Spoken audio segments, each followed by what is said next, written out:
nós terminamos de discutir a Ana O e começamos a discutir a M for N. Não sei vocês, eu não restituí propriamente os casos, né? Mas estou pensando momentos que são mais importantes para entender, que me parecem mais importantes para entender o argumento do texto. E eu estou mais ou menos na página 119 aqui da minha edição. Deixa eu ler, tem uma nota de rodapé da 22, da 112.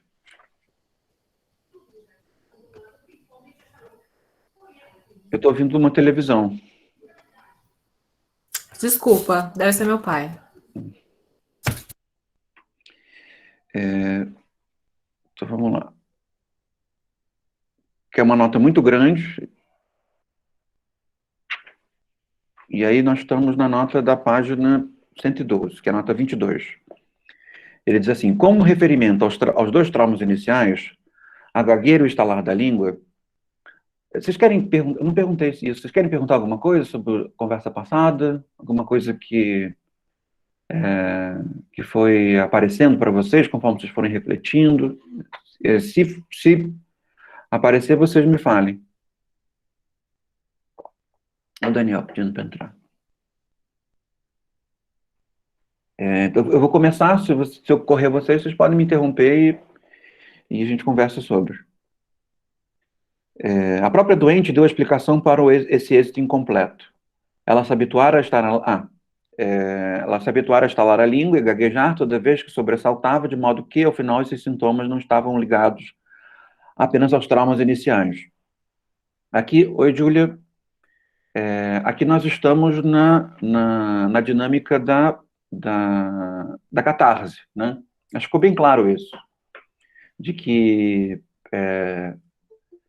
a catarse não é uma disponibilidade interpretativa à linguagem.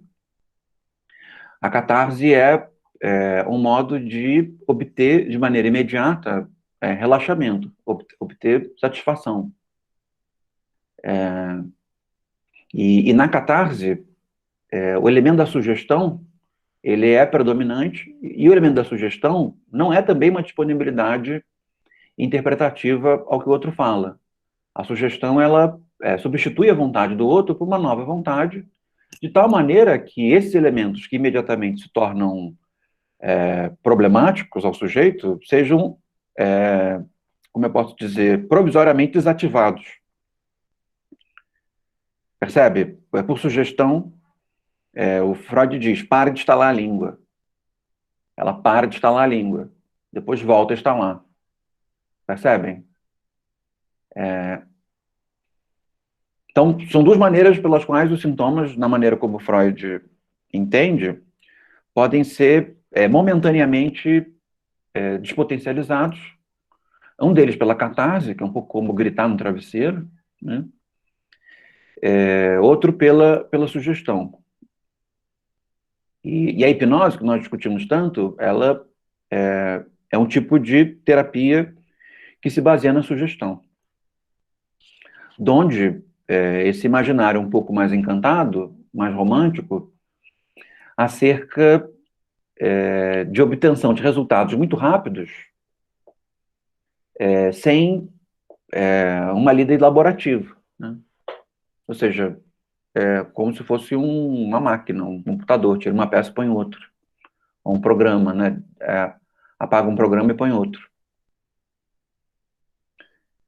De alguma maneira, também é o que se espera em algumas terapias comportamentais, né? É que não haja necessidade de falar propriamente, de entrar em contato com aquilo que não se quer, e em função de algumas repetições sugeridas, o sintoma desapareça, né? Tem que haja um trabalho elaborativo, tem que haja um trabalho compreensivo. Elaboração e compreensão, acho que pode ser visto aqui como sinônimos. Então, a nossa grande questão é de que a psicanálise não é isso. Não é essa especificidade da psicanálise. A especificidade da psicanálise pelo menos no que diz respeito à relação com a histérica, ou o tipo de relação que a histérica instaura, né? A especificidade do que a histérica instaura, as histéricas instauram, a histeria instaura, é a necessidade de uma fala, de uma escuta interpretativa, uma escuta que escuta, né? Uma escuta que esteja disponível à interpretação. Aí ele diz aqui, na página 119, ela estava repleta de fúria reprimida contra o médico, que a obrigara a soletrar na hipnose sapo, S-A-P-O, e obteve de mim a promessa de jamais exigir-lhe tal palavra. Nela, isso eu devo ter sublinhado porque eu achei engraçado, porque ela tinha um horror de sapo, e toda vez que via um sapo era uma coisa horrível, e aí, na análise, na hipnose, um médico tenta torná-la mais, digamos assim, mais habituada ao sapo, né? De modo a soletrar o sapo. E ao soletrar a palavra sapo, ela se sente na presença de uma coisa, na presença da coisa nojenta, que ela reprime. Então, de alguma forma, o sintoma ele não fica parado, né? Ele não fica quieto. Um pouco como um sapo, ele não fica quieto, né? É um pouco que assusta as pessoas no sapo, né? O sapo fica muito parado e de repente ele se mexe. E o sintoma não fica quieto. E uma maneira de se preservar do sintoma, uma vez que o sintoma é alguma coisa que dói, nesse sentido, a melancolia é um sintoma, né? Um grande sintoma. Uma vez que o sintoma é alguma coisa que dói, se quer se afastar do sintoma, e ao mesmo tempo em que se afasta o sintoma, se colocam barreiras de segurança com relação ao sintoma. Então, a palavra daquilo que é sintomático, a imagem mental daquilo que é sintomático, uma espécie de evitamento que circunscreve o sintoma antes de chegar nele. Um pouco como um braço que está machucado, e se coloca uma tipóia e, ao mesmo tempo, se protege com a mão, para ninguém se aproximar daquele braço com tipóia. Percebem?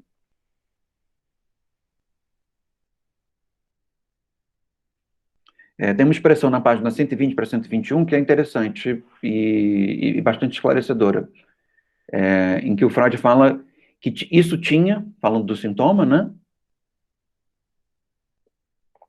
Todos os sinais de uma escolha nervosa. O que é uma escolha nervosa? E, ao mesmo tempo, esse vocabulário que a melancolia acaba convocando é um vocabulário que remete imediatamente aos nervos, né? Percebe? A dinâmica neuronal. Tanto que se fala, eu estou nervoso, eu sou doente dos nervos, né? O relato de um doente dos nervos. Em Taubaté eles falam, inclusive, nervos. Ah, eu estou sofrendo dos nervos. Pessoa mais da roça. É engraçado. Então, esse vocabulário do nervo, da nervosidade, ele é rapidamente convocado, que é como se houvesse um desequilíbrio elétrico interno, né? Percebem? Porque, no fim das contas, é isso que os nervos significam. Estar nervoso, de maneira relativamente metafórica, concerne a estar com a eletricidade interna desregulada, né? Um pouco seguindo as metáforas do início do uso da energia elétrica, né, no século XIX. Então, o começo de um discurso sobre um discurso, digamos assim, um pouco mais positivista com relação aos sintomas psiquiátricos, né, convoca um vocabulário ligado à energia elétrica, né? Porque se sabe que as sinapses são impulsos elétricos, então quando nós estamos nervosos, supostamente, esses impulsos elétricos, eles estariam descontrolados. E uma maneira de compreender os sintomas seria um pouco esse fio desencapado. Inclusive, na linguagem comum se usa essa expressão, não sei se vocês são familiares com ela. Ah, fulano é um fio desencapado. O que acontece quando a pessoa é um fio desencapado? Ela está num certo estado de histeria, né? No sentido impróprio, não técnico, como o Freud usa. Ou seja, ela está perigosa, né? Pode falar, Gabriela, eu só estava completando a ideia, não... Pode falar. Ah, tá, então vou ignorar. A moça do meu trabalho mesmo usava essa expressão, ela era mais velha, e ela também explicava pra gente que se você fosse no médico, o médico dissesse que a sua doença é nervosa, é porque é dos nervos, é do cérebro. Tipo, por exemplo, gastrite nervosa, entendeu? Ela dizia que era por causa disso. Qualquer doença que viesse com nervosa no final, ela dizia que era por causa disso. Eu falei, é verdade. Concordar. Então, é uma maneira comum de associar essas ideias, né? E, ao mesmo tempo, gera uma expectativa um pouco fantasiosa de que, como uma corrente elétrica, é preciso encapar os fios, né? E, de alguma maneira, a psicanálise ela não é completamente insensível a essas metáforas. A metáfora do retesamento de eletricidade, da satisfação como sendo uma espécie de descarregamento da eletricidade. A psicanálise invoca essas metáforas e tenta controlá-las, né, o absurdo delas, em alguns momentos, com conceitos. Então, vamos lá. A parte final do relato da Amy von N começa com esse subtítulo epícrise, que é um epílogo da crise, ou seja, um resumo no final, tá? Mas ele usou esse termo epícrise, o tradutor, pelo menos. Na página 129, ele diz assim, os sintomas psíquicos, esse epícrise faz uma espécie de resumão, tá? Quem ficou com preguiça de ler tudo, lê só epícrise. Mas, ao mesmo tempo, eu não sei quem leu, mas é uma leitura muito agradável, porque o Freud relata os casos de uma maneira um pouco romanceada, né? E, inclusive, é uma das razões pelas quais esses relatos se tornam muito populares. E, de alguma forma, acho que se pode dizer isso com relação ao trabalho do Freud, do Breuer, menos, porque o Breuer escreveu muito menos, parou aqui, né? Mas talvez alguma coisa que possa ser dito na ideia da influência que a psicanálise tem na literatura, que é muito significativa, é que a psicanálise, ela, na ideia de que tem rigor científico, na ideia de que realiza uma investigação, na ideia de que tem um rigor lógico, ela, de certa maneira, regenera um gênero que seria um gênero ruim, um gênero literário pobre, que é o relato de um melodrama, né? Percebe? Porque, no fim das contas, quando você relata a vida das pessoas de maneira narrativamente organizada, né? O que se tem é um melodrama, uma espécie de romance popular, um pouco uma novela, né? O que faz como novela no sentido literário, mas também novela no sentido cinematográfico, não televisivo. Então, o que faz desse texto do Freud alguma coisa além de um romance pobre é o fato de que essas narrativas, essas informações internas, não servem apenas para o divertimento do leitor, mas servem para informar o leitor dos sintomas que vão ser utilizados para a interpretação. Percebem? É isso que torna esse texto um texto rico e não um texto superficial. Mas é inevitável perceber que existe uma mescla de gêneros literários na maneira dele escrever, né?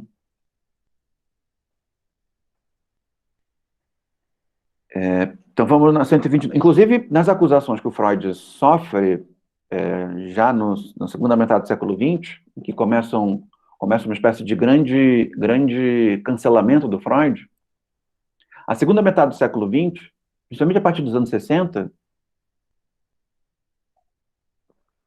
a psicanálise e principalmente o Freud, né, como figura, começa a sofrer um grande cancelamento, para usar essa expressão contemporânea. E em que base isso se dá, né? Em uma série delas, e numa delas é de que ele romanceia os relatos.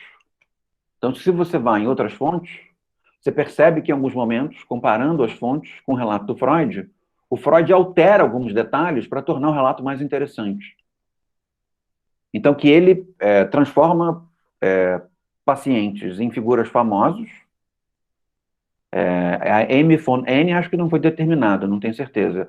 Mas a Ana O foi, e Ana O se torna Berta Pappenheim, ela foi imortalizada como a paciente zero, para usar de novo essa linguagem covídica. E o Homem dos Lobos, o Homem dos Lobos, pelo menos, também se torna uma figura pública. Ele dá palestras no século XX, no começo do século XX, como o Homem dos Lobos, como o paciente do Homem dos Lobos. Ele se torna uma celebridade dentro desse mundo que não é nem completamente científico, nem completamente literário. Percebem? Freud cria uma espécie de meio de caminho que parece bastante coerente com o tipo de fenômeno que ele lida, que é um fenômeno, percebem, parte espetáculo, parte doença. Não sei se está ficando claro para vocês. Eu tenho lido um autor recentemente, um autor russo chamado Bakhtin, por causa de uma amiga, que é professora da UF também, a professora Marisol, da educação, e aí tem entrado em contato com a literatura do Bakhtin, e o Bakhtin tem uma tese muito boa que serve também para interpretar de maneira interessante o texto do Freud. Ela também ama Marisol. Vamos fazer um momento de coraçãozinho para Marisol. Para falar para ela ler. Marisol, vê esse vídeo tal, que tem um momento de demonstração de afeto e carinho e rasgação de seda para você. Que falamos do Bakhtin, acho que ela vai ficar mais feliz por causa disso. E qual a tese do Bakhtin, que é uma tese muito interessante? De que esses gêneros nobres da literatura moderna, eles se estruturam a partir de vulgarizações. Ou seja, há uma certa, como ele diz, carnavalização, uma certa vulgarização, uma certa popularização de dinâmicas narrativas, uma certa oralidade de dinâmicas narrativas, e, ao mesmo tempo, a invenção de novas maneiras de escrever a partir dessas narrativas, e aparece um grande autor que se utiliza desses elementos vulgarizados e transforma esse elemento vulgarizado num novo gênero. A tese do início do romance moderno para o Bakhtin é justamente essa, de que existe uma vulgarização dos romances de cavalaria, a vulgarização dos romances de aventura, e chega um momento em que alguém assume a possibilidade de estabelecer a profundidade do personagem e narrar a história como o percurso do personagem se engrandecendo, chegando a se tornar o herói e depois entrando em decadência e morte, e deixando um legado. De alguma maneira, essa interpretação do Bakhtin com relação ao romance moderno, que é o modo como Bakhtin interpreta o Cervantes, como ele interpreta o Rabelais, como ele interpreta o romance do século XVIII também, esqueci o nome dele agora, concerne a isso, né? E, de alguma maneira, a psicanálise entra nisso também, porque o Freud, ele inventa uma maneira de escrever que é muito parecida com o melodrama, mas não é um melodrama, percebe?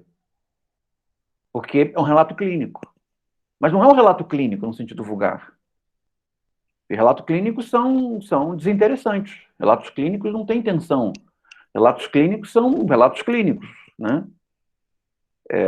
Ou seja, existe uma certa vulgarização do relato clínico, existe uma certa vulgarização do melodrama, né, desse romance que você lê para passar o tempo, sei lá, tipo Harry Potter, para agredir os, os... Como é que é? Geração Z, é isso? Não sei, eu acho que a geração Z não leu Harry Potter, né? Quem leu são os últimos millennials, né, que leram Harry Potter. Então, para ofender os últimos millennials, e transforma isso num gênero científico novo, né? Um gênero intelectual novo, tá? A Júlia fez uma pergunta sobre... Olha, eu não sei exatamente como é que foi, mas eu imagino que pela ética médica, né? Ou pela ética do, da psicoterapia, que esses pacientes tenham se revelado. Tanto porque, no caso do Homem dos Lobos, por exemplo, ele obtém ganhos disso. Então, ele se torna uma espécie de performancer. Pode A falar. minha questão é justamente se foi por benefício próprio, assim, por interesse de fazer palestras e se promover com isso. Ou se não, se foi divulgado por um acaso. Eu apostaria que ele veio à tona e, no sentido de que o caso ficou muito famoso, ele percebeu que poderia se tornar uma estrela se apresentando, né? E, ao mesmo tempo, você percebe nos relatos, o tempo inteiro, o Freud dizendo, tem tal coisa que não dá para contar, porque entregaria... e isso, inclusive, serve como uma espécie de atiçamento de curiosidade. Ele diz, há parte desse caso que seria muito importante para entendermos a natureza dos sintomas, mas isso eu não posso revelar, porque entregaria a identidade do paciente. Isso serve como uma espécie de captura narrativa, né?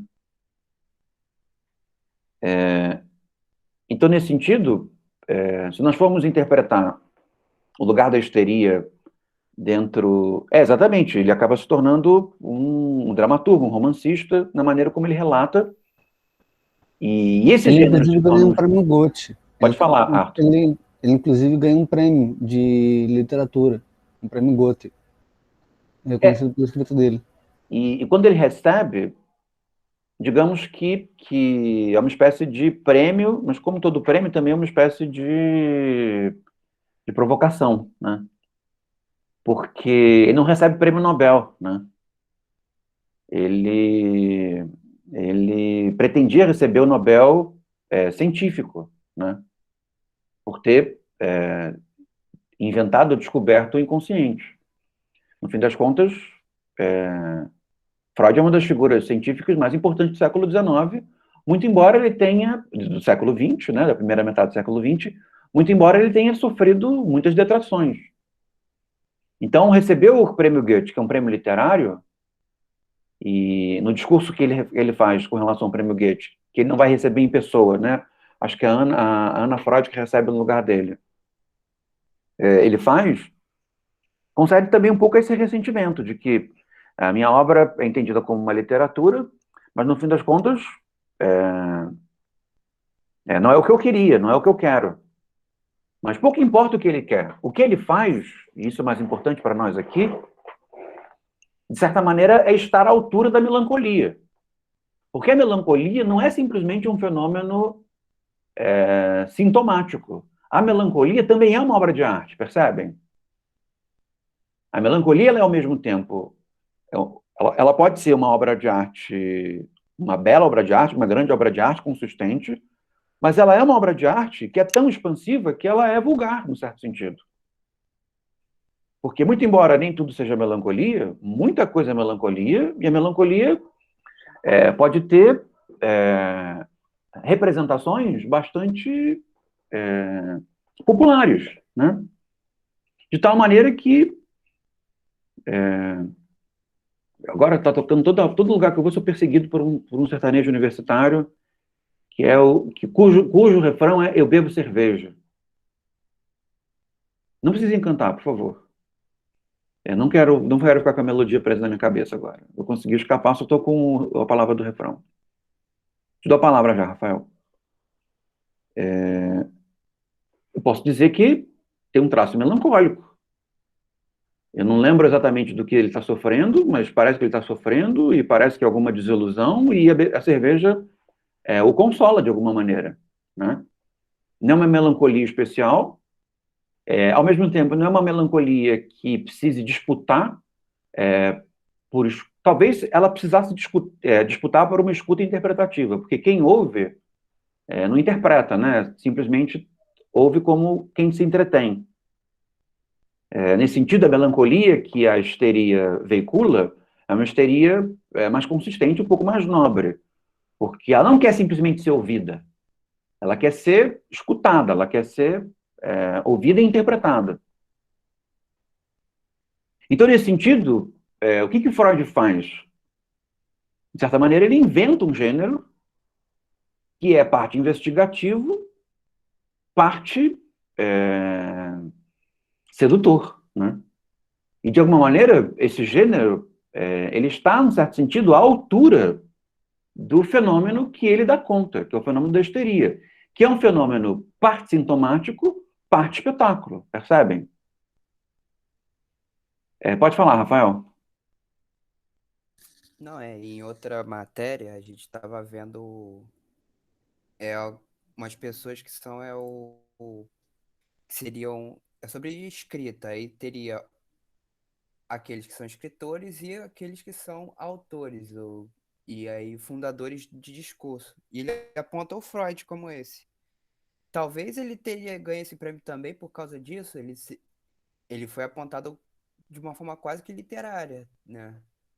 Aí um questionamento em relação porque a forma que ele escreve, acho que caminha entre os dois, tanto assim, retoricamente falando, você vai lá, faz um relato, aí no final você vem um termo bem que remete científico, epicrise. Ele anda por esses dois mundos, eu acho que por isso que ele chegou a receber esse prêmio. Sei lá, um chute. Eu tenderia a interpretar segundo os dois elementos. De que, no elemento positivo, é de que ele realmente inventa uma maneira de se expressar, que mistura o discurso médico e a narrativa melodramática. E aí, nesse sentido, esse prêmio é um prêmio que o elogia. Ao mesma maneira, também é uma maneira de desacreditá-lo, sabe? De desmerecê-lo. O Estatuto da Verdade dos textos freudianos é um estatuto de verdade relativo, porque, na verdade, Freud é, sobretudo, um romancista. Que é uma acusação que o trabalho do Freud sofre bastante, né? E que é uma acusação injusta, uma acusação que serve para desautorizar o tipo de pesquisa que ele fez. Então, nesse sentido, não há um prêmio para ele, né? Porque ele não é como, sei lá, o inventor da lobotomia, que é o único prêmio Nobel de medicina por um pesquisador de língua portuguesa, né, foi um português, inventou a lobotomia, que é a destruição do córtex cerebral, que não é mais praticado. E ele não é o inventor da lobotomia, né, que inventou um procedimento médico, por mais absurdo que esse procedimento possa ser, ao mesmo tempo em que ele não é Goethe, né? Percebem? Ele não se percebe como um escritor, não se percebe como um filósofo, ele também não é um escritor, não é um filósofo, no sentido estrito, ao mesmo tempo em que ele, no sentido convencional, também não é um cientista, né, no sentido da ciência natural. E, ao mesmo tempo, ele também não seria, na maneira como nós lidamos agora, um cientista social, porque o cientista social ele é bastante, como eu posso dizer, preocupado com a sua especificidade narrativa, né? Ele está muito preocupado com o fato de não ser outras coisas. Então, nesse sentido, a ciência social não recebe o Freud. É influenciada pelo Freud, né? A psicanálise produz uma revolução nas ciências sociais, bastante significativa, mas, ao mesmo tempo, as ciências sociais não percebem o Freud como um cientista social. Percebe como um tipo de saber paralelo à ciência social que tem contribuições a dar à ciência social. Então, nesse sentido, prestigiando o pensamento do Freud, eu tenderia a crer que essa dificuldade de localizá-lo diz respeito ao aspecto importante da obra dele. Porque, no fim das contas, concerne o fato de que a obra dele foi capaz de mimetizar, num certo sentido, ou estar à altura do fenômeno, pelo menos do ponto de vista inicial, ao qual ela se dedica, né? Porque esse é um problema das ciências, né? As ciências estabelecem um estatuto de verdade, e esse estatuto de verdade parece que não se relaciona com o mundo onde esse estatuto de verdade vale, né? É um pouco o que nós sofremos hoje, né? A ciência tem um estatuto de verdade e, ao mesmo tempo, as pessoas estão pensando em espíritos, estão pensando em teorias da conspiração, estão pensando em uma série de coisas e a ciência não sabe falar com elas, né? Nós não sabemos falar com elas, né? Então, nesse sentido, Freud fala com alguém no sentido de que a obra dele, de alguma maneira, mimetiza os elementos estilísticos do fenômeno ao qual ele se dedica, que é a histeria. E a histeria é um fenômeno que convoca a atenção interpretativa do seu interlocutor a partir de uma certa performance, que não é uma performance voluntária, né? Não é eu vou fazer, não é como um artista, mas que tem elementos espetaculares. Não sei se vocês viram fotografias sobre histéricas. Deixa eu ver se eu acho aqui. Fotografias. Charcot.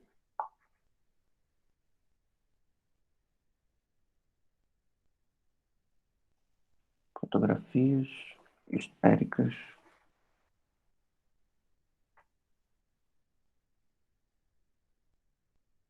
Se eu não encontrar agora, depois eu mostro a vocês. Vou mostrar aqui. Eu vou compartilhar uma das minhas salas com você, tá? Vocês, tá?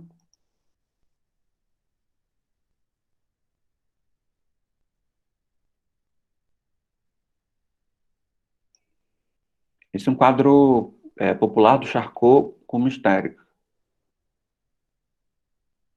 Histérica, esse aqui está mais bem definido. Deixa eu aumentar um pouco a tela.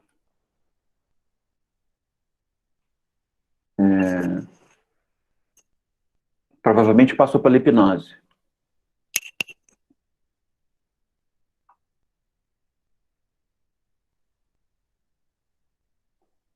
Tem também uma outra fotografia que claramente tem um poder dramático.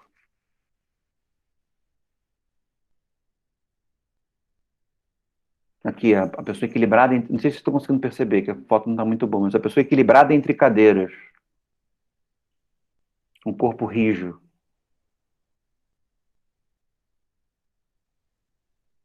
Aqui tem uma outra. Seria uma crise histérica e e os tipos de movimentações corporais que essa crise traria consigo. Então, o uso das palmas, olhar no infinito.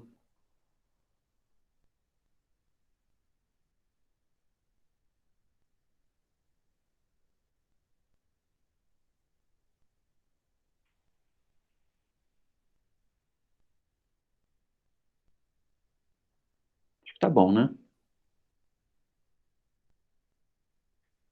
Esse livro que eu recomendei a vocês, do Dilberman, tem uma coleção significativa de fotografias de Salpêtrière, ou do Charcot, sobre pacientes. Fotografias muito melhores que essas que a gente viu agora no Google de maneira imediata, assim. Então, vamos voltar para o texto. 129. Ele diz assim. Alguém botou mãozinha e desligou ou não? Então tá. 129. Os sintomas psíquicos do nosso caso de histeria, com pouca conversão, podem ser agrupados em modificações de humor, angústia, depressão melancólica, fobias e abulias, inibições da vontade. Essa expressão conversão concerne a levar a histeria para o corpo, tá? Então, histeria com conversão, no texto do Freud, está querendo dizer que gerou uma paralisia, gerou uma gagueira, gerou um amortecimento de um membro, tá?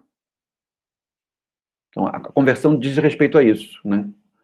Converter a histeria num sintoma corporal. O que, na maneira como a gente costuma falar hoje em dia, concerneria ao psicossomático, né? Vocês já devem ter ouvido essa expressão, né? Isso é uma manifestação psicossomática. Seria uma conversão, nessa maneira como o Freud está dizendo aqui. Página 131. Ele diz assim: por fim, uma fobia tão frequente nos neuropatas, a de ser enterrado vivo, encontra sua plena explicação na crença de que seu marido não estava morto quando levaram embora seu cadáver. Uma crença na qual se manifesta de modo tão comovente a incapacidade de conformar-se à súbita interrupção da convivência com o ser amado. Penso, a propósito, que todos esses fatores psíquicos podem explicar apenas a escolha, não a persistência das fobias. Para esta última, devo ter em conta um fator neurótico, a saber, a circunstância de que a paciente encontrava-se havia anos em abstinência sexual, um dos motivos mais frequentes para a tendência da angústia.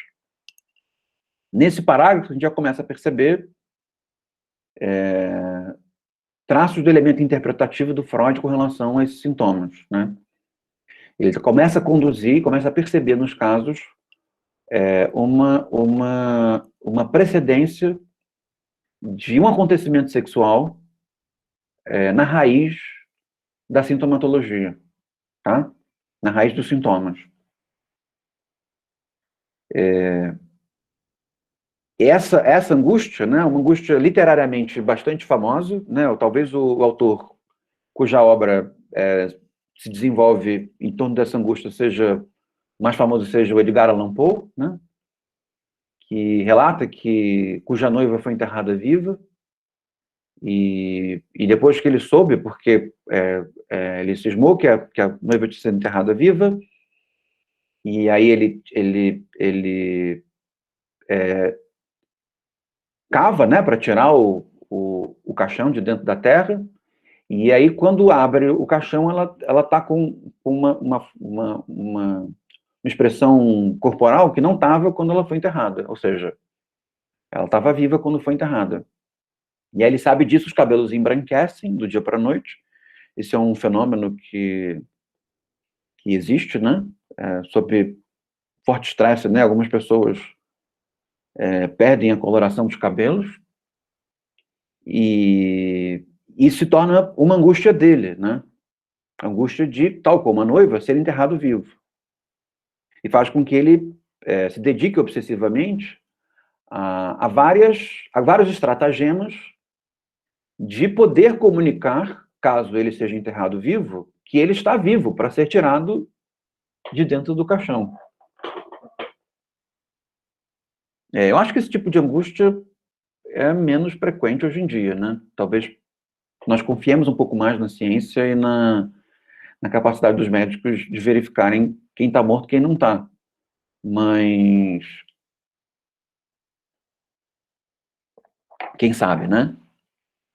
Então, percebem, esse sintoma, ele tem um elemento irracional, que é se sentir excessivamente preocupado com alguma coisa que, se acontece, acontece com um número ínfimo de pessoas, mas, ao mesmo tempo, tem uma inscrição na realidade.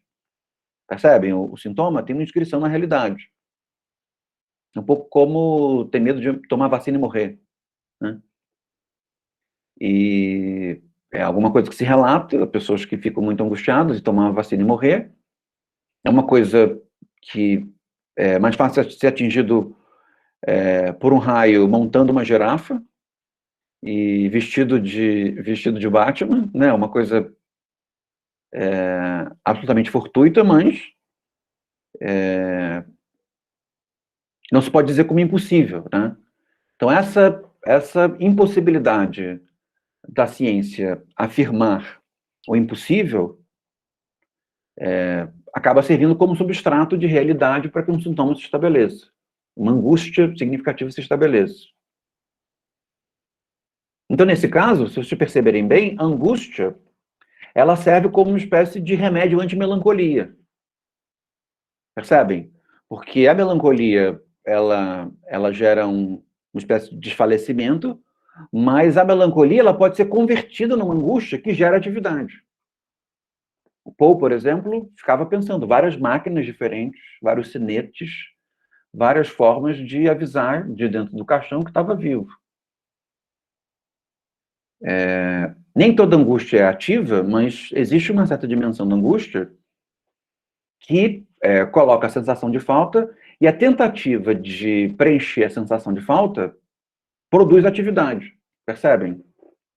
E essa atividade pode ser entendida como uma espécie de lida não elaborativa com a melancolia. Uma das chaves, por exemplo, que eu tenho induzido a pensar nesse curso, a partir do país atual, concerne um pouco essa, né? A ideia de que nós estamos levando ao espaço público sentimentos negativos e agressivos como uma maneira de lidarmos com uma certa angústia, ao invés de lidarmos com a melancolia que produz essa angústia, percebem? De certa maneira, um país clivado em facções, né, faccionalizado, acaba sendo uma região, né, uma comunidade, um grupo de pessoas em que não se realiza o enfrentamento da angústia, né, não se lida com a angústia. E essa talvez seja uma dos grandes méritos da histeria. A histeria não desvia da melancolia. A histeria não desvia da melancolia, percebe? A histeria pode até mesmo estar associada a modos de angústia, mas a histeria não é angústia. De tal maneira que a histeria reivindica que a melancolia seja vista, a melancolia da sua condição seja vista, e não a atenção seja desviada com relação à angústia, né? Nesse sentido, a cena histérica, ou seja, a crise, as formas das mãos, os arcos corporais, os gritos, a falta de sono, todo essa cena da histeria, de alguma maneira, serve de sedução inconsciente para a observação das causas da melancolia. Percebem? Está fazendo sentido para vocês?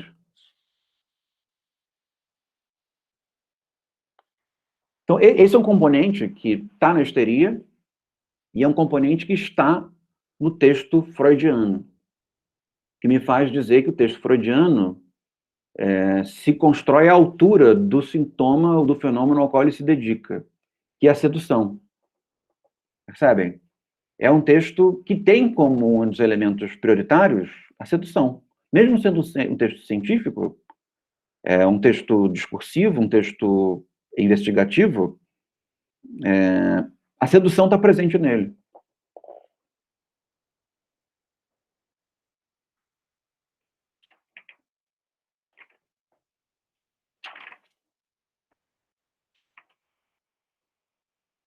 Na página 147 tem uma nota, que é a nota na minha edição de número 27, que ele diz assim: um dia, quando mais uma vez entrava cambaleando no aposento, um braço apoiado no de seu pai, o outro num guarda-chuva, cuja ponta mostrava-se já fortemente desgastada, perdi a paciência e lhe gritei durante a hipnose: agora basta, foi tempo mais que suficiente. Amanhã, ainda pela manhã, esse guarda-chuva se quebrará em suas mãos e você terá que ir para casa sem ele. Daí em diante, não precisará mais de um guarda-chuva. Não sei como cheguei à tolice de dirigir uma sugestão a um guarda-chuva. Mais tarde, me envergonhei e me imaginei que minha arguta paciente me salvaria perante o pai, que era médico e estava presente às hipnoses. No dia seguinte, o pai me relatou: você sabe o que ela fez ontem? Passeávamos pela Ringstrasse, de repente ficou muito alegre e, no meio da rua, começou a cantar. Levamos uma vida livre, de uma famosa peça de Schiller, Os Bandoleiros. Com isso, bateu o guarda-chuva na calçada, marcando o compasso e o quebrou. O Freud está dizendo que dirigiu esse comando de sugestão, não para ela, mas para o guarda-chuva. Percebe? Ele se irritou com o guarda-chuva e disse: eu posso ter lido errado, não sei como está na tradução de vocês, se estiver diferente, vocês me falam, mas se eu li certo, Freud ficou aborrecido, que toda vez havia um guarda-chuva, e ele diz para o guarda-chuva, você vai se quebrar amanhã. Durante a hipnose da M. von N., se não for outro caso, de outra paciente. Porque às vezes ele coloca outro caso de um outro paciente no meio do caso maior. E aí, o elemento da sugestão tem um elemento ridículo. Qual é? Tomar comandos. Fazer da vontade do outro a sua vontade. E o que ela interpreta?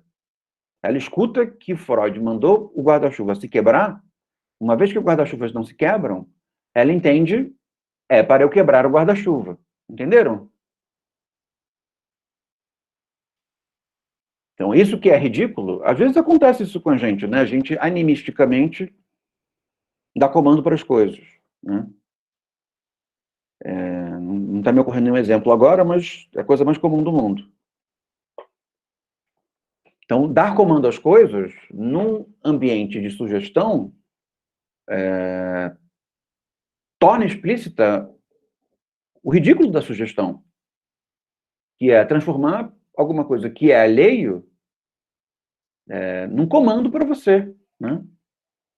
Sem nenhum tipo de crítica, nenhum tipo de elaboração.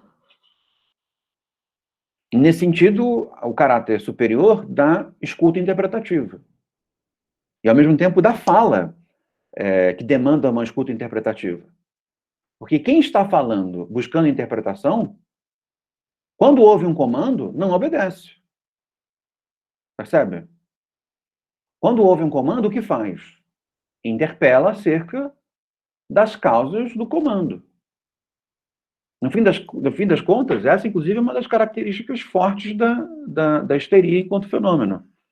A histeria, ela seduz, ela tem uma dinâmica sedutora, às vezes inconsciente, às vezes involuntária. Essa dinâmica sedutora, ela aponta para alguma coisa que seria a sua causa, que se esconde, mas aponta, né, que alguma coisa está escondida. Ao mesmo tempo em que, quando a sedução funciona e o interlocutor se coloca como figura de autoridade com relação à histérica, o que a histérica faz? Ela desafia o interlocutor. Percebe? Porque o interlocutor, diante da sedução, acha que pode dar comandos. Mas a sedução não existiu para que os comandos fossem dados.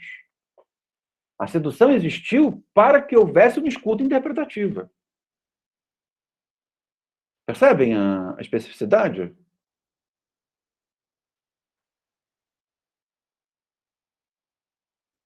Vamos lá, página 149. Não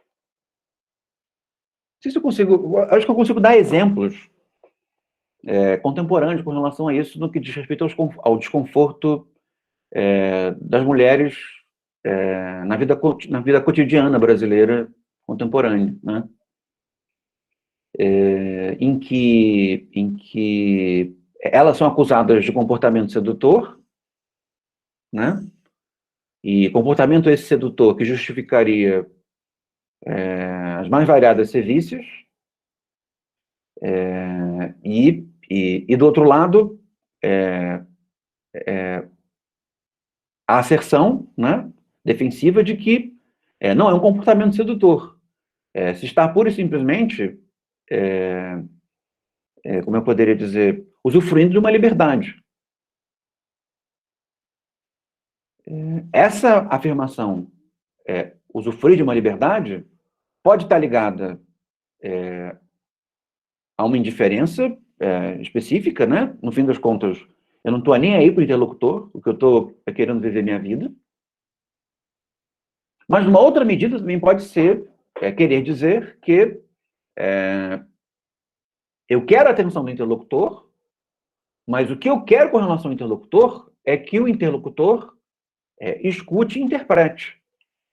Percebe? Não que ele dê a interpretação, mas que ele escute e interprete. Ou seja, que ele fique atento ao fenômeno e pense sobre o fenômeno. Não que dê uma opinião, né? Porque ninguém está muito preocupado, né? Opinião é a coisa mais fútil que se tem para dar. Não é isso que está em questão aqui, oferecer a interpretação. O que está em questão é estar numa posição elaborativa de oferecer interpretações. Percebem?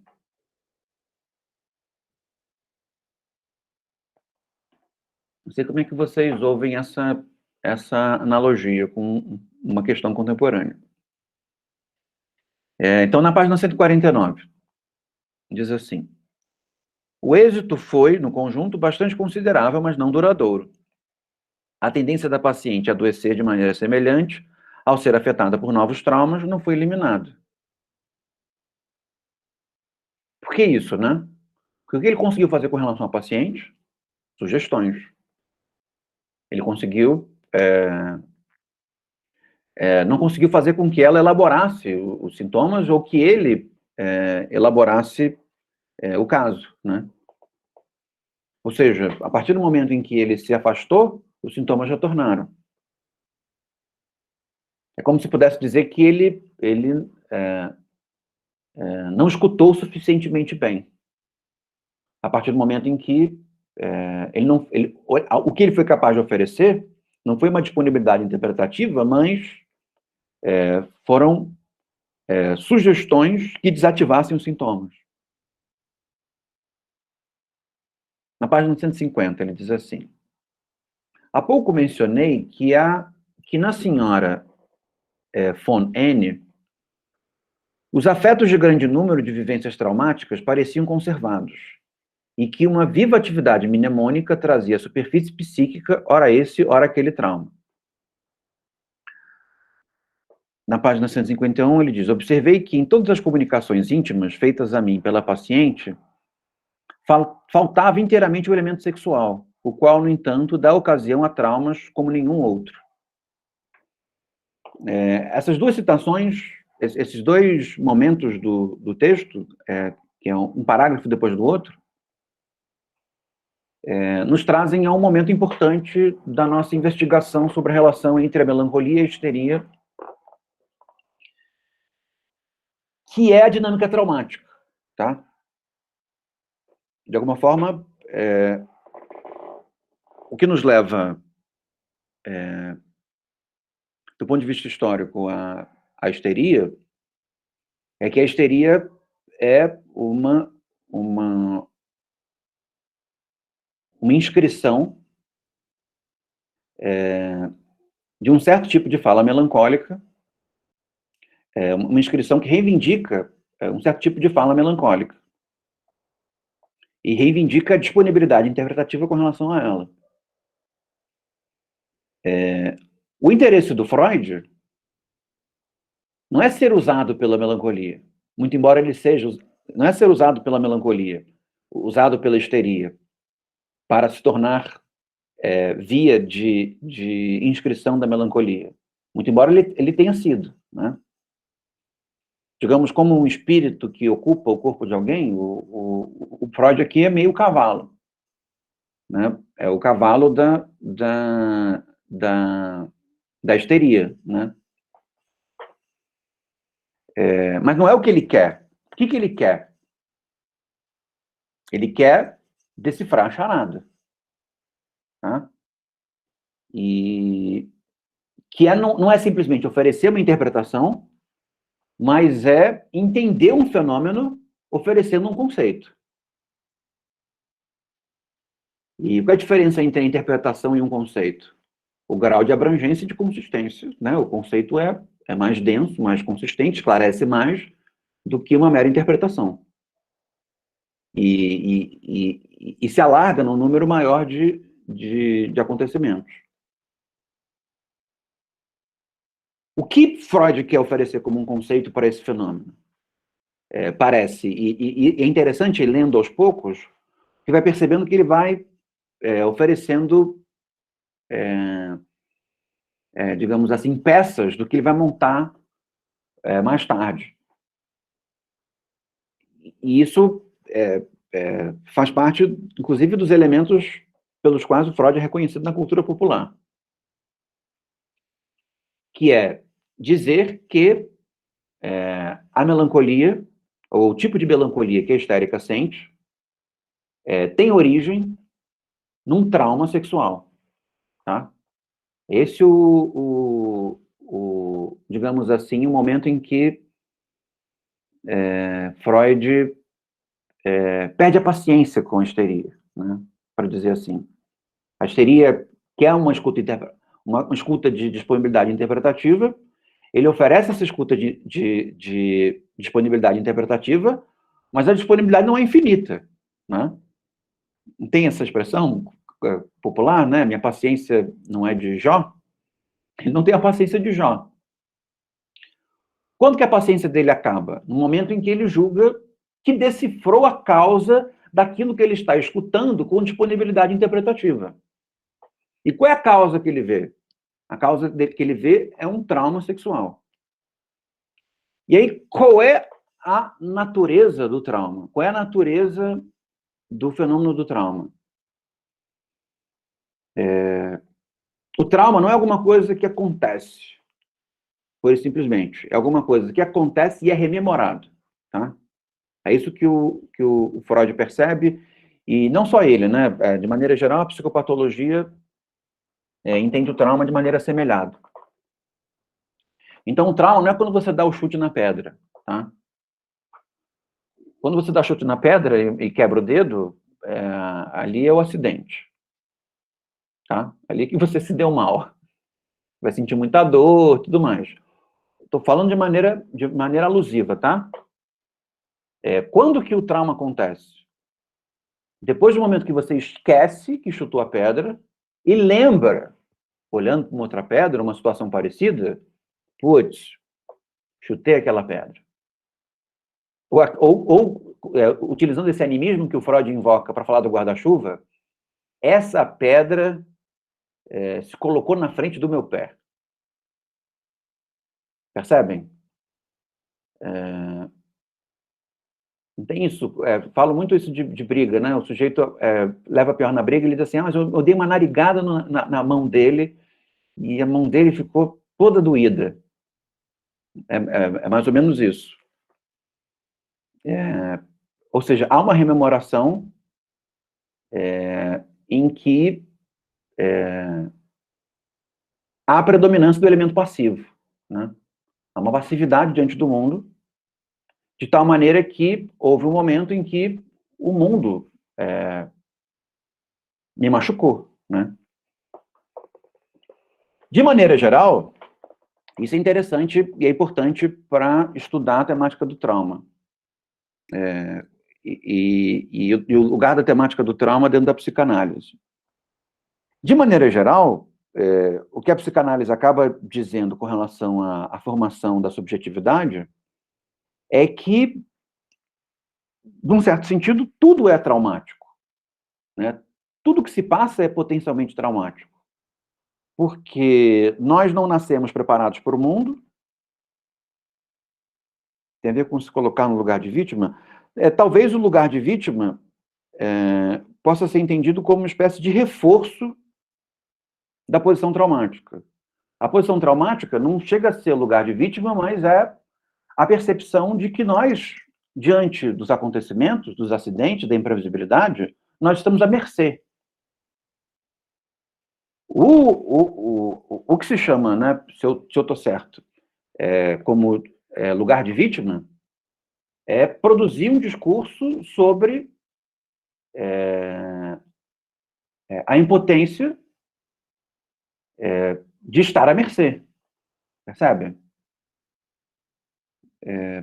Acho que vai nessa direção. Então, o discurso do lugar de vítimas concerne não propriamente a percepção de que nós somos vulneráveis ao mundo, vulneráveis aos acidentes, mas a percepção de que nós precisamos ter pena de nós mesmos porque somos vulneráveis, percebe? Eu não sei se... Porque essa expressão, lugar de vítima ou vítima... sim, a frase que eu usei sobre... Então, numa certa acepção, a frase que eu usei foi essa: aquela pedra acertou meu pé, né? Numa certa acepção, diante da imprevisibilidade, diante da descomunalidade dos males, diante do risco que nós sofremos por sermos tão frágeis diante do mundo, as pedras acertam o nosso pé. Percebem? Porque nós podemos muito pouco diante da imprevisibilidade. Então, viver, num certo sentido, é sofrer. Não estou querendo ser Schopenhaueriano, não. Mas viver, num certo sentido, é sofrer alguma coisa e lidar com esse sofrimento, né?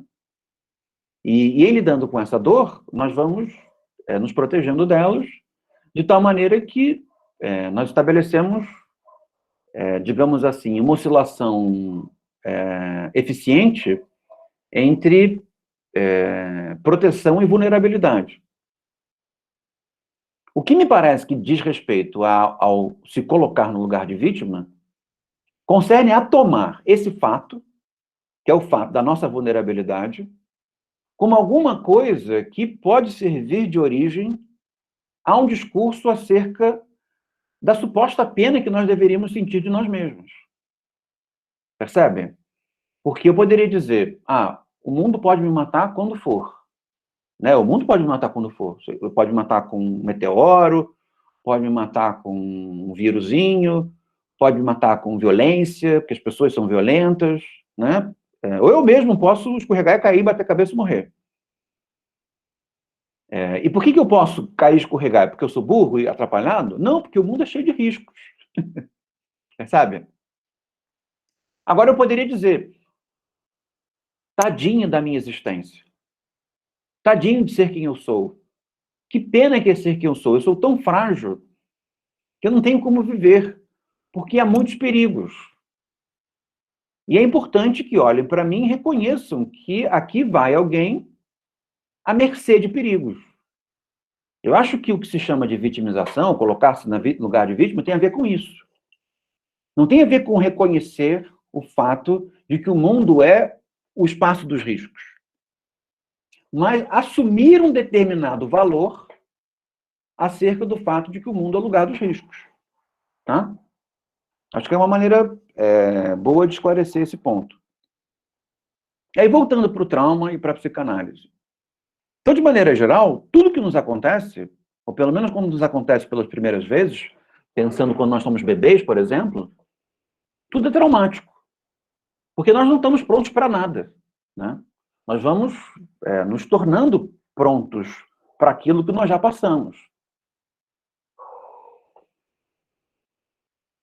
Então, num certo sentido, a própria experiência é traumática. Mas se tudo é traumático, nada é traumático. E aí o que o Freud percebe é que existe um conteúdo, um conjunto de experiências que são especialmente traumáticas, e para elas, então, se guarda o lugar trauma, a palavra trauma, ou pelo menos o uso próprio da palavra trauma. Então, a guerra é traumática. A violência urbana é traumática. E as vivências sexuais, elas são especialmente traumáticas. Um pouco isso. Tá? É onde o Freud está querendo chegar. Tá bom? Então, vou continuar. Na página 152. Ele diz assim: confesso igualmente que não consigo ver na histeria da senhora von N nada da insuficiência psíquica a que Pierre Janet relaciona a gênese da histeria. Pierre Janet é um médico, psiquiatra, que é das autoridades do século XIX sobre histeria. E o Freud o lê, junto com Charcot. Tá? Ele continua. A predisposição histérica consistiria, segundo ele, em um estreitamento anormal do campo da consciência, que resulta na negligência de séries inteiras de percepções, e em seguida na desagregação do eu e na organização de personalidades secundárias. Então, qual é a explicação do Janet com relação à histeria? De que a histeria ela seria causada por uma consciência frágil. Freud quer discordar dessa ideia, tá? De acordo com isso, o que resta do eu, após a subtração dos grupos psíquicos histericamente organizados, também deveria ser menos capaz de desempenho do que o eu normal. E, de fato, conforme Janet, esse eu, nos histéricos, é afetado por estigmas psíquicos, condenado ao monoideísmo e incapaz dos atos volitivos habituais da vida. Em outras palavras, por que a consciência? Segundo Janet, né? Na versão do Freud. Eu nunca li Janet, então não posso defender Janet em primeira linha. Mas seguindo a verdade do que o Freud disse sobre Janet, Janet diria que a histeria traz consigo um eu frágil, e é por isso que a histeria desenvolve, digamos assim, outros eus frágeis. E essa fragilidade do eu que torna o histérico ou a histérica incapaz da vida comum, da vida habitual. E, no fim das contas, a vida habitual, ela demanda uma certa mediação da consciência para lidar com relação aos riscos, à violência, à agressividade, tudo isso. Né? Evidentemente que com cenários diferentes demandam, digamos assim, um fortalecimento do eu diferente. Né?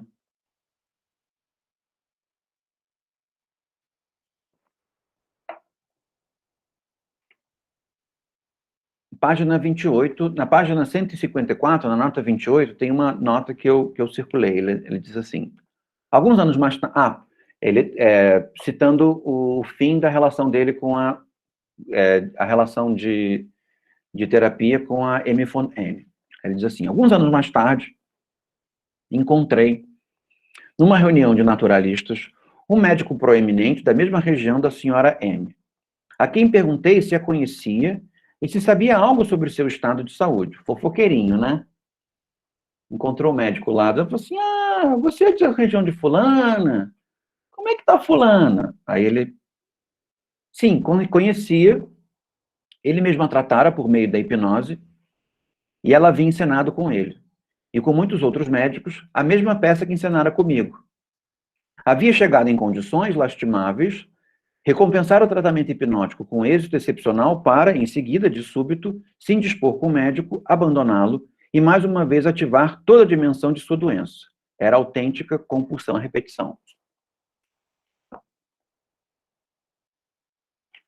O que ele está dizendo? Né? Está dizendo, identificando uma característica que é uma característica geral de todos os sintomas, né?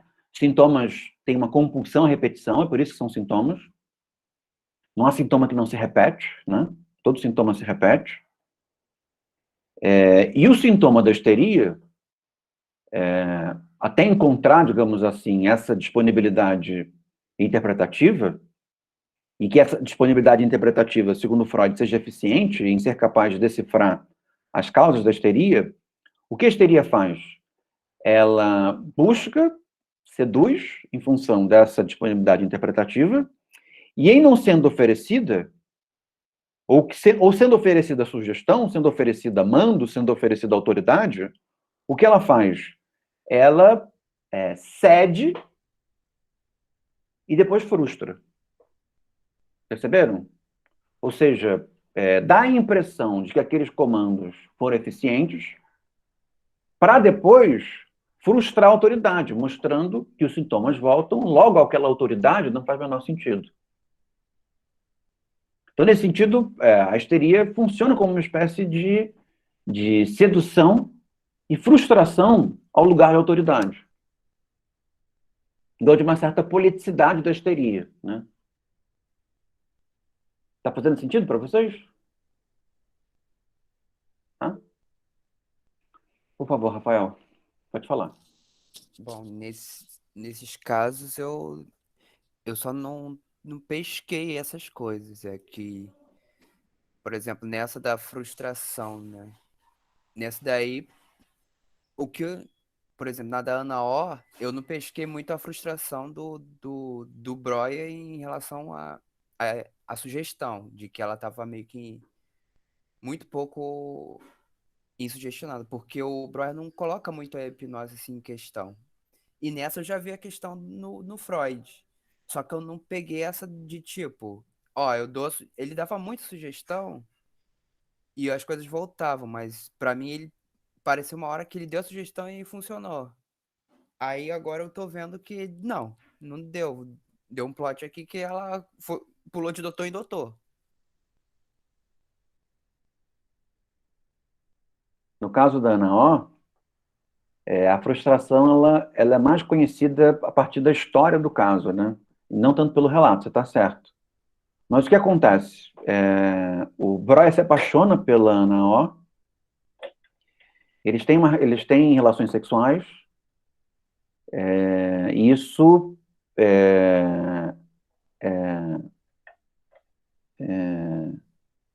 como eu posso dizer, frustra a posição interpretativa que ele poderia oferecer, percebe? Porque o que a histeria demanda não é um parceiro sexual, não é o apaixonamento, é a disposição interpretativa, né? O modo de sedução, e claro que nada disso é consciente, o modo de sedução pode parecer uma sedução sexual, pode parecer a necessidade de um parceiro, mas se esse que está sendo seduzido julgar que, na verdade, é uma sedução sexual, é como se a pirâmide devorasse o Édipo. Percebe? Ele foi pego na armadilha da histeria.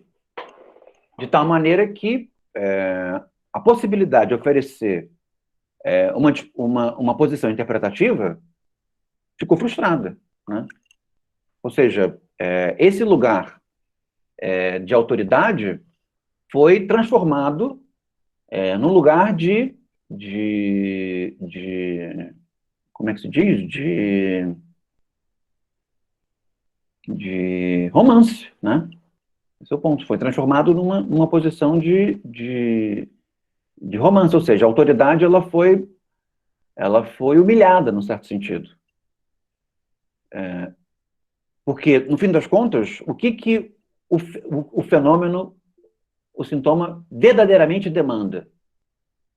Não tem uma palavra melhor para isso, não demanda um amante, essa palavra. O sintoma não quer um amante. No sentido de que o amante significaria cura, né? O amante não significa cura, o amante significa apenas uma espécie de afogamento naqueles sintomas. O que o sintoma demanda? O sintoma demanda alguém que esteja disponível a ouvir, esse é o ponto. Ouvir interpretativamente. E é no momento em que esse tipo de escuta acontece que os sintomas começam a se reduzir, esse é o ponto. Então, nesse sentido, o que acontece? O Breuer se apaixona por ela, tem uma crise no casamento gigantesca, e ele e a Ana não ficam juntos, e ao mesmo tempo, ele desiste da psicoterapia, ele percebe que não está preparado para isso. Para o Breuer, Ana O foi o grande trauma da vida do Breuer, tanto que, na relação dele com Freud, eles são amigos, né? E no momento de bichamado, tem essa coisa da bichamar, né? O momento de bichamar do Freud, o que o Freud faz? O Freud interpreta o Breuer. Diz, Breuer, eu sei que você largou a psicoterapia porque você se apaixonou pela Ana O. Isso quase destruiu seu casamento. Percebe? Interpretação não é alguma coisa que se dá nesse sentido selvagem, né? Que é uma opinião. Uma interpretação é alguma coisa que está disposto a realizar. E, nesse sentido, Breuer se ofende imensamente e eles rompem, né? E nunca mais se falam. A maneira do Freud de novelinha, né? A maneira do Freud de compensar o amigo é reconhecer que a psicanálise ela se desenvolve a partir das descobertas do Breuer, e que o Freud desenvolve, né? Ele fala isso em vários momentos da obra dele, de que quem inventa a psicanálise é o Breuer na relação com a Ana O. E quem... tem séries por aí, né? Quem sabe um dia a Globo não vai fazer a... Quem podia fazer o Freud, né? O Zé Maia, claro, né? Que sofreu um momento de cancelamento, né? Foi lá para resolver os traumas da paciente e saiu traumatizado. Exatamente, ele fica completamente traumatizado, ele não consegue mais lidar com relatos, né? E relação do Freud com Breuer, vocês começam a me pedir falar de fofoca, eu não consigo parar. É uma relação meio de figura paterna, né? O Breuer é mais forte que ato falho. O Breuer é mais velho que o Freud, é economicamente mais estável, e o Freud quer casar, né, com a esqueci o nome da esposa do Freud agora, com a Marta, quer casar com a Marta, e não tem dinheiro para casar. E Breuer começa a passar a paciente para o Freud poder ganhar um dinheirinho para poder casar. E, ao mesmo tempo, o Breuer empresta dinheiro para o Freud. Dinheiro esse que as más línguas dizem que Freud nunca pagou. Então, eles ainda romperam com uma dívida, né? Eu desisti de fazer psicologia na semana do Enem porque eu cheguei à conclusão de que seria igual a ele. Ao Freud? Então tá bom de fofoca. Por favor, Arthur, faça uma pergunta séria pra gente. Eu adoro fofoca, mas pegando a fofoca à parte,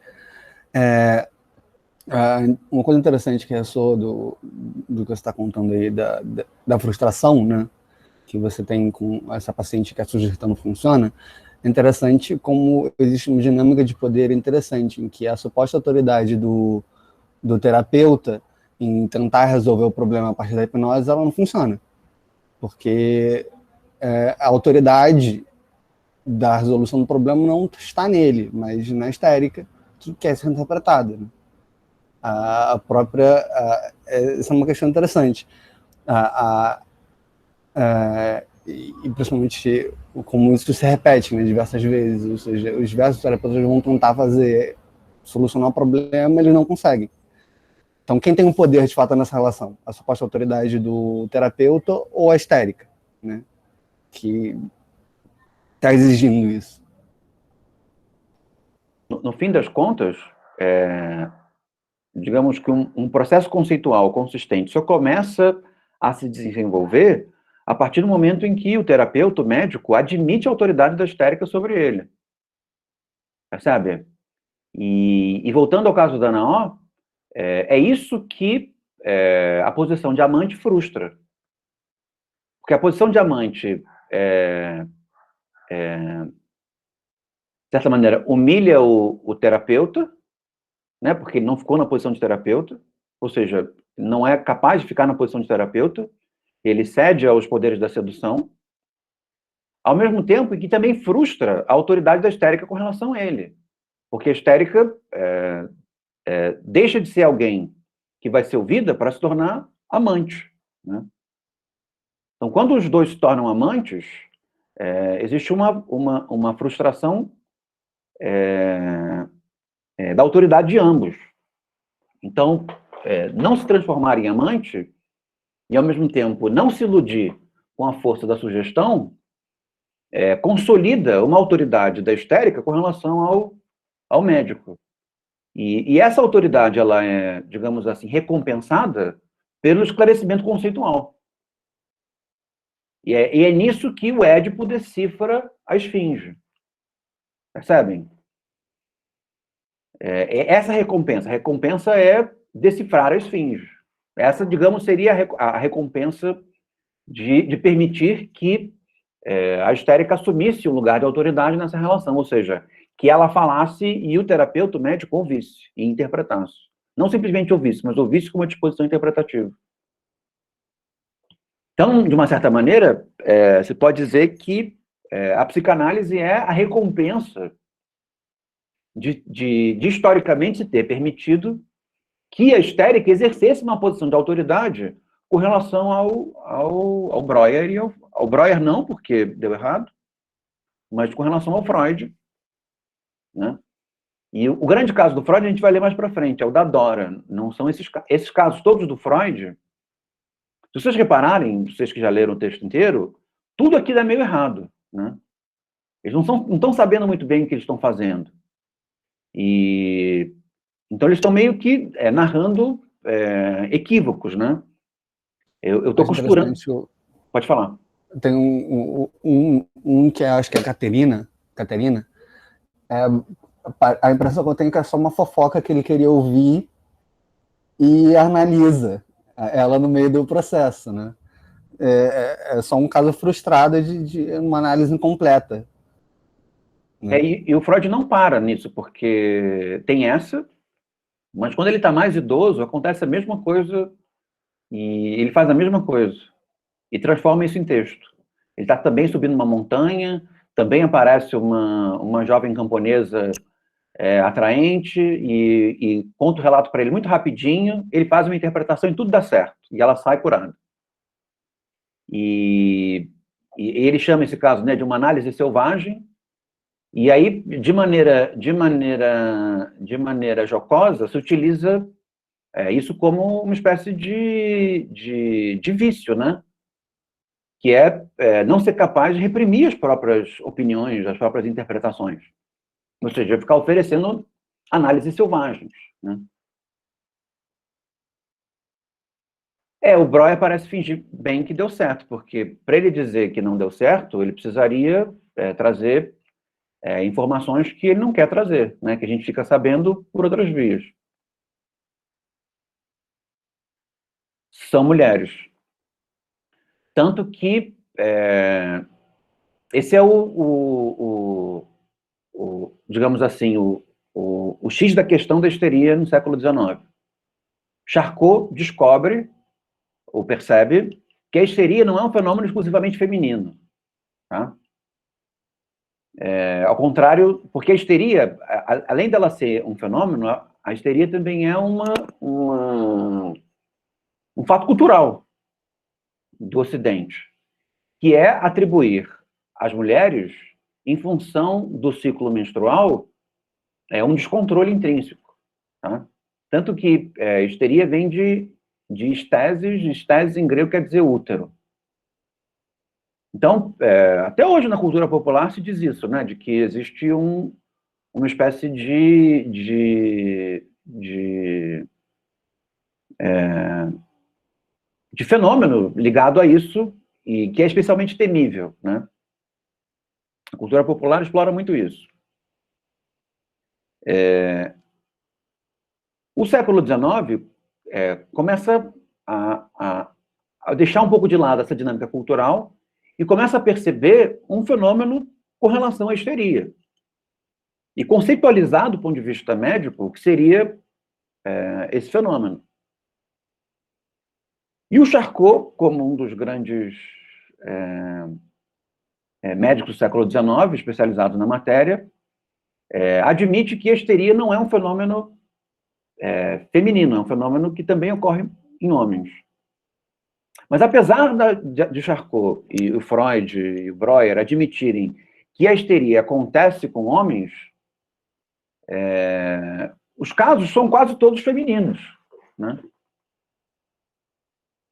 E os homens que são levados a essa posição de histeria são homens que possuem o mesmo tipo de inadaptação às exigências familiares, às exigências sociais, que as mulheres histéricas, num certo sentido. Porque, no fim das contas, começa a perceber, e é nesse sentido que a histeria começa a ser lida também como um fenômeno político, né? Muito embora não seja um fenômeno político voluntário, mas um fenômeno político, de que se torna uma maneira de ocupar um lugar no espaço público, no espaço comum,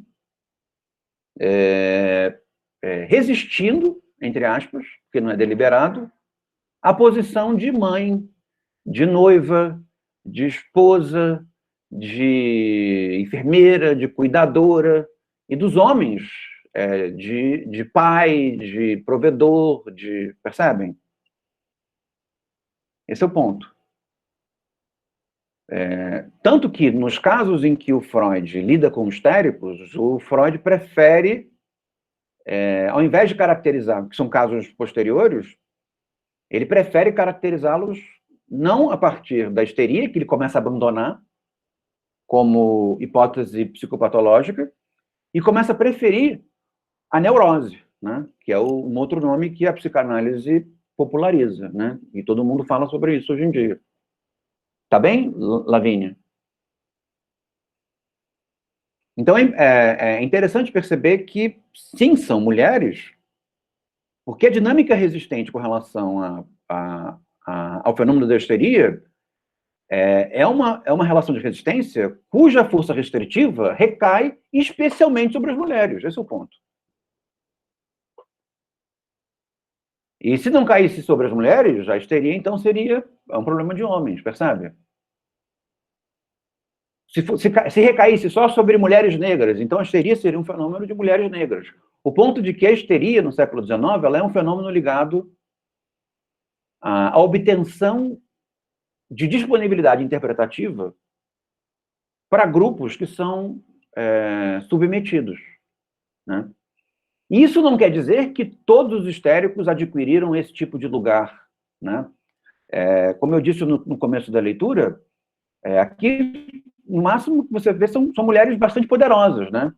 E são mulheres, ou seja, estão no lugar de subalternidade, mas essa von N, né? Esse von é porque ela é nobre, porque eles são endinheirados, porque não precisam trabalhar. E, ao mesmo tempo, por que são mulheres? Porque são os pacientes que o Breuer e o Freud conseguem arrumar. Como eu disse a vocês, o Breuer e o Freud não são médicos de primeira linha, no sentido de que eles não são cristãos formados em universidade, de origem alemã, ou de origem austríaca, de origem germânica, que são benquistos, percebem? Eles são médicos judeus que estudaram meio que na sorte, com dificuldades financeiras, e que estão arrumando os pacientes que aparecem. E que são os pacientes que aparecem, uma vez que as outras doenças estão tomadas pelos médicos católicos, protestantes, alemães, de origem germânica. O que sobra são os histéricos. Percebe? Isso é o que sobrou para eles, né? Exercerem a autoridade médica. Mal sabia eles que essa sobra, esse resto, por assim dizer, para falar a linguagem da álgebra, que esse resto, ao qual eles julgariam que poderiam exercer posição de autoridade, na verdade, os colocaria numa posição de submissão. Pelo menos do ponto de vista da relação permitir uma origem conceitual. Um desenvolvimento conceitual. A Júlia está perguntando sobre a neurose e a histeria. A neurose e a histeria descrevem mais ou menos a mesma coisa. Mas a histeria refere-se, de maneira mais específica, a esse momento histórico em que as mulheres que não são desejadas no casamento, ou que não querem se casar, ou que não cuidam bem dos filhos, se tornam, digamos assim, ineficazes porque estão adoentadas. Percebe? E a neurose se torna um nome um pouco mais nobre, ligado a, de maneira mais técnica, às doenças dos nervos. A repetição. Tá? E aí tem uma série de neuroses. Tá bem?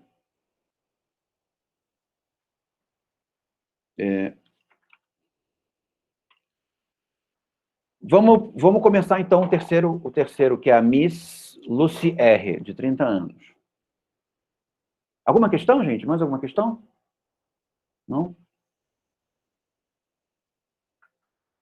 Então, na página 156, ele disse assim: a minha pergunta sobre que tipo de odor a perseguia com mais frequência recebia a resposta, como de torta queimada. Assim, precisei apenas supor que o odor de torta queimada realmente ocorrera no episódio de efeito traumático. É mesmo bastante incomum que sensações olfativas sejam escolhidas como símbolo da lembrança de traumas, mas parecia evidente o motivo dessa escolha. Se vocês repararem, voltando àquela discussão sobre gênero literário, que há um gênero literário novo, e que é um gênero literário que traz consigo a sua pretensão de verdade, a sua capacidade investigativa, de que isso tem um tom de romance policial, que é um gênero baixo nível, né? Um gênero menor. Claro que já foi praticado por grandes escritores, mas é um gênero menor. Então, aquilo que se esquece deixa uma pista. Qual é a pista mais sutil? Um odor. Percebem? Isso acontece muito em romance policial. Deixou-se um papel de carta. Aí o que o detetive faz? Ele sente o cheiro, ele pensa, não, isso aqui tem uma milka, tem uma substância assim, que só baleias que foram criadas em colégio interno na Nova Zelândia são capazes de emitir. Ou seja, lá está o nosso assassino. Deve reconhecer, isso é um tropo que muitos filmes de mistério utilizam, né? Pode falar, Rafael. É interessante, então, a gente dar esse paralelo com o romance policial, que os romances policiais são meio que... Eles utilizam um método meio dedutivo, assim, onde não se pensou ainda.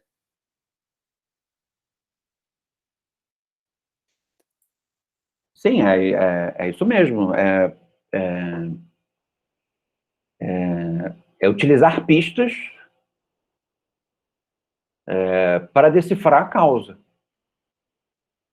Então, a histérica, ela não lembra da causa, mas a causa deixou pistas. A grande questão é buscar essas pistas e deduzir a causa.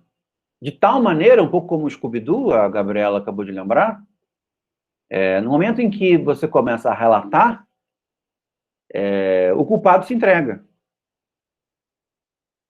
Né? Não sei se vocês todos são millennials o suficiente para terem assistido o Scooby-Doo, mas Scooby-Doo é alto nível, né? Nesse sentido. Você não chega e diz, né? Você vai comendo pelas beiradas, fulano estava... Não, tal coisa aconteceu em tal lugar, e encontramos tal cheiro, e tal substância química. Essa substância química só é utilizada por pessoas de tal profissão. Entretanto, o fulano que está em tal profissão estava viajando, mas nós não temos o bilhete de embarque. Vai fechando a narrativa, até o momento que você entrega o culpado, você tira a máscara. Quando você pensa que ele é o enfermeiro, não, aí você puxa a máscara, ele é o Witzel, aí você vê o governador do Rio de Janeiro afastado. Na verdade, ele era o culpado. Entenderam?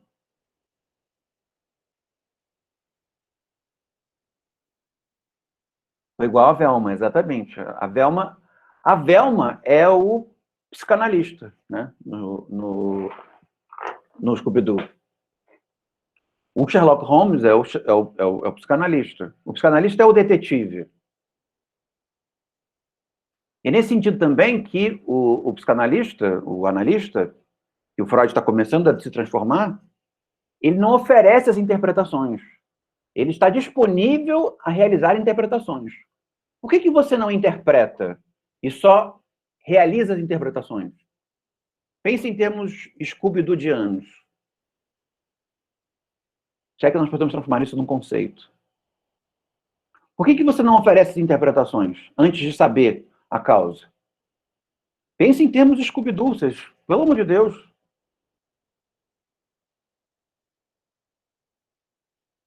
Nossa, que vergonha de vocês.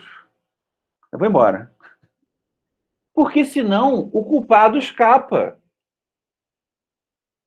Percebe? Se você oferece a interpretação antes de você ter certeza, o culpado vai escapar.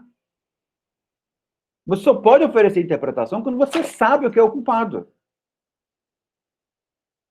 E é a mesma coisa nessa relação entre os analistas e a histérica. Se o analista diz, na verdade foi isso, e não foi, se não tem efeito nenhum sobre a histérica, o que a histérica fez? Ela humilhou a autoridade. É como o apaixonamento do Breuer. Ele humilha a autoridade interpretativa. Você não serve para interpretar. Vamos para outra. Você não serve para interpretar, você serve como amante, mas para interpretar você não serve. Perceberam? Eu vou arrumar um par de óculos para ficar meio Velma, que nem a Júlia e a Gabriela. Vocês estão muito mais Velma que eu, mas eu estou sendo a Velma em ato. Então vamos lá.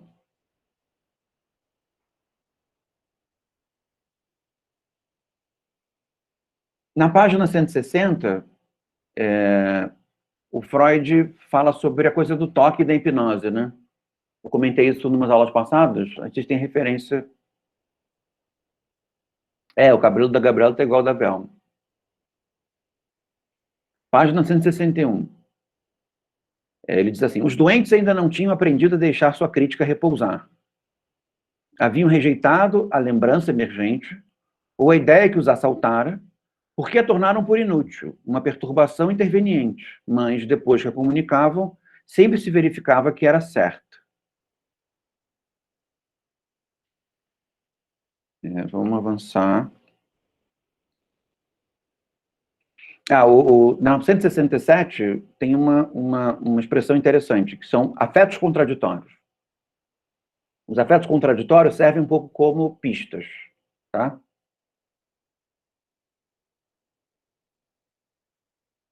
Que nem a ambivalência em fenômenos políticos.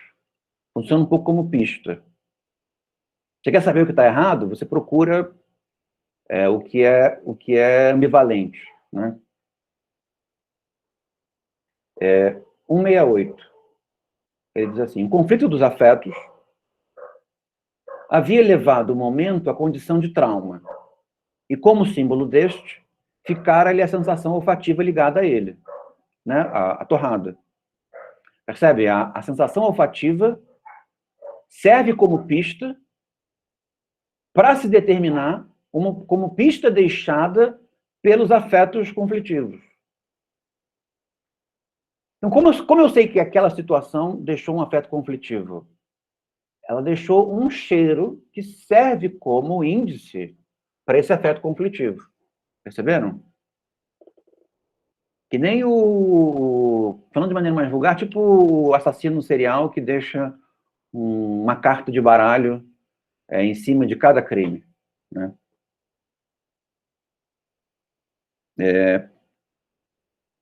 Como se o Freud dissesse, o inconsciente deixa pistas. O inconsciente, quando forma seus sintomas, ele deixa pistas do acidente causa do sintoma. Página 68. Do 68 para o 69. Aí é uma citação longa. A gente encerra com ela, tá?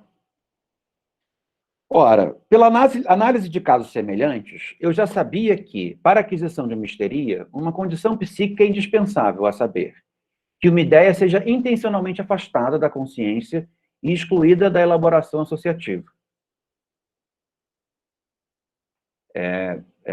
Esse é o modo como o trauma funciona, né? Então, para adquirir uma histeria, é preciso ter tido uma ideia que vai ser afastada. Esse é o ponto. Porque em algum momento ela é retomada e esse momento é traumático. Tá? Então não é o acidente que é traumático. O acidente inicia um processo que a rememoração transforma em trauma. Vocês podem perceber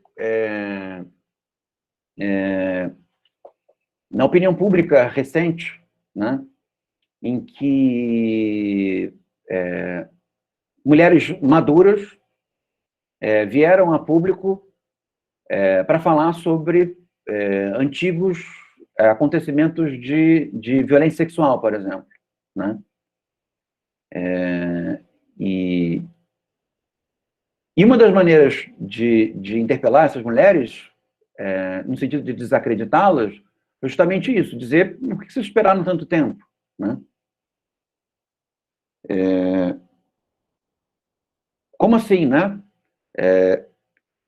E nesse sentido, a psicanálise vai nessa direção de que, no fim das contas, o tempo é um componente traumático, ou seja, você não se traumatiza pelo que aconteceu, não é como um crime, né? O crime você passa por alguma coisa, você tem que ir na delegacia para fazer corpo de delito, e aí você vai e prende o criminoso, né? O trauma não é como um crime, o trauma não é um fenômeno penal, né? O trauma é um fenômeno psíquico, um fenômeno emocional. Então, quando que o trauma vai se formar? No momento em que, se aquela ocorrência for reprimida, no momento que ela for lembrada. Porque se ela não for reprimida, ela não se forma numa ocorrência traumática. Esse é o ponto. Ao mesmo tempo, ser capaz de lidar com o trauma, né, que te ocorreu e te traumatizou, no momento em que há uma rememoração, demanda mais tempo ainda, né? E, no fim das contas, o tempo emocional, ele é um tempo que de certa maneira, inaproveitável, salvo de maneira sensacionalista, pelo processo penal e pela imprensa, né? Porque tanto o processo penal quanto a imprensa não estão interessados em vida emocional ou em traumas, eles estão interessados em assunto, né? Estão interessados em atenção. Então, vamos lá. Página 69. Nessa repressão intencional, vejo também o motivo para a conversão da soma de excitação, seja ela total ou parcial. Eu não vou ler a citação toda, não, porque vai demandar algumas noções que eu preciso explicar para vocês e vai me consumir mais tempo do que nós temos. Então, gente, eu parei na minha edição na página 169. No meio do relato da Lucy R., tá bom? Na semana que vem acho que mais em 2 encontros a gente consegue terminar esse texto. E aí nós vamos pro próximo, tá? Alguém já terminou a leitura? Não terminei ainda, não. Então tá. Então eu só vou passar a próxima leitura na aula que vem. Tem no programa, né? Mas Qual é a próxima leitura? eu não vou falar, só depois você terminar essa.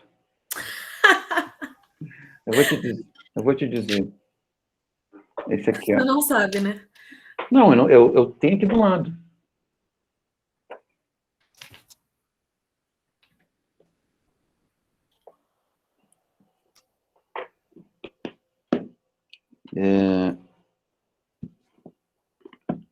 Eu queria mudar um pouco a trajetória da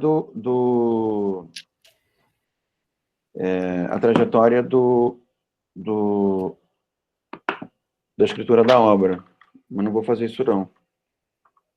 A gente vai ler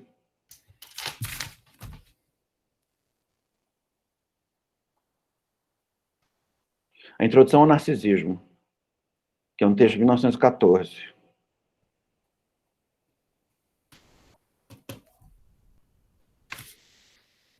É de quem? Do Freud, ué. Ai, meu Deus. Perdão, tive que sair um momentinho. Qual foi o texto? O próximo texto é Introdução ao Narcisismo. Bom, muito bom.